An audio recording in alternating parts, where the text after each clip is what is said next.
Today I wanted to bring everybody a very interesting journal entry written by Alfred Young, who was a member of the church during the Nauvoo period. He served many missions.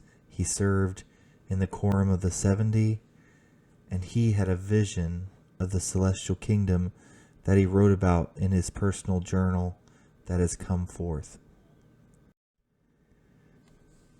Alfred Young writes in his journal about his vision of the celestial kingdom. During the vision, he makes an offering to God and Jesus and is also shown the other kingdoms in the afterlife. While among my friends in Tennessee in 1842, I baptized into the Church of Jesus Christ of Latter-day Saints. On the following morning, September 17th, about 9 o'clock, my brother and myself were sitting on the trunk of a tree in front of his house talking on the principles of the gospel. And Alfred Young was a missionary in the southern states during this time, if I'm not mistaken. While conversing, a spirit came over me which created a sensation as if a quantity of blood warm water was poured over me, coming onto my head first. I was filled with light, peace, and joy. I was impressed to retire into some secret place. As I arose to my feet, I asked my brother if he would go with me. As we walked, he continued to speak on the principles of the gospel and the gifts that had been made manifest. But I had little to say, as I was in deep meditation. When he had retired about 200 paces from the house into a piece of heavy timber, I saw a light burst through the tops of the trees a little southeast of me. I was wrapped in a light which far exceeded the light of the sun. A personage appeared clothed in a white robe, exceeding in brightness the light of the sun. Around his head this light gathered into a halo of brightness, exceeding in intensity everything else around. He was dressed in white robes, and his feet were bare. My nature could not bear the presence of this glorious person, and I sank to the ground.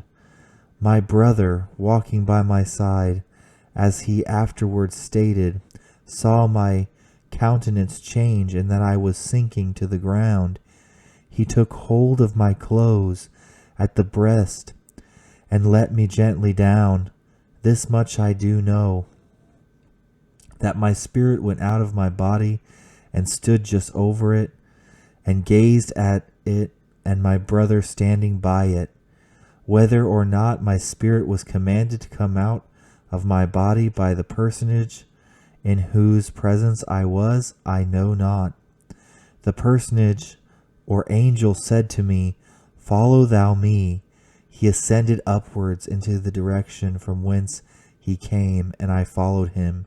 He took me into the presence of God, the Father, and his Son, Jesus Christ, and the exception there was a rail between us. But I saw them seated on a throne. I had in my hands many sheaves of wheat, of the purest white. There was an altar on my left hand, and also one directly in front of me. The one on my left appeared to be about 3 feet in height, the one in front of about 18 inches. I laid the sheaves of wheat that were in my hands on the altar to my left as an offering to the Lord. I bowed myself on my knees and on the altar in front of me, which was also in front of the throne. I prayed God the Father in the name of his Son Jesus Christ to accept the offering I had laid upon the altar. While I prayed, the rail was removed, and I stood upon my feet. Jesus arose and stepped from the side of his Father and came near where I stood. I was in their presence and I gazed upon their glory. Jesus then said to me, Your offering is accepted, and wouldest thou know the interpretation thereof? I replied, Yes, Lord. The angel my conductor said, Look, and I saw as it were an innumerable company that had come up from all nations, kindreds, and peoples around the throne of God. And they fell down and worshipped him and gave glory to him. Jesus then said, These are they thou shalt be the means of bringing into my Father's kingdom, and this is the interpretation of the offering thou hast laid upon the altar. Jesus continued to speak and showed me many things pertaining to his Father's kingdom. One thing I am at liberty to tell, the others I am not. He told me to look, and I looked, and I saw that there were neither sun nor moon to give light, but the Father and his Son were the light that lighted all the kingdoms of the world. This is all of the vision of the celestial world that I am permitted to write. The angel said again to me, Look, and I looked and beheld a lesser kingdom, typified by the moon. It received its light from the celestial kingdom, and the inhabitants thereof seemed to exceed those of the celestial world, but the glory was not equal to that of the celestial. I saw many angels descending and ascending between the celestial and terrestrial worlds. I saw the angels descending and ascending between the terrestrial and celestial worlds, and administering to the inhabitants of the latter. The glory of the celestial seemed greater, but not of that of the terrestrial. The angel said again to me, Look, and as I looked I beheld another world in which the inhabitants appeared to be less in number than in any of the other. It was neither one of light or of glory, but one of suffering. It was shaded with darkness. It appeared to be a pit, and a thick darkness of smoke ascended upwards. As far as I could see, the inhabitants appeared to be suffering beyond anything I can describe. This passed from my vision.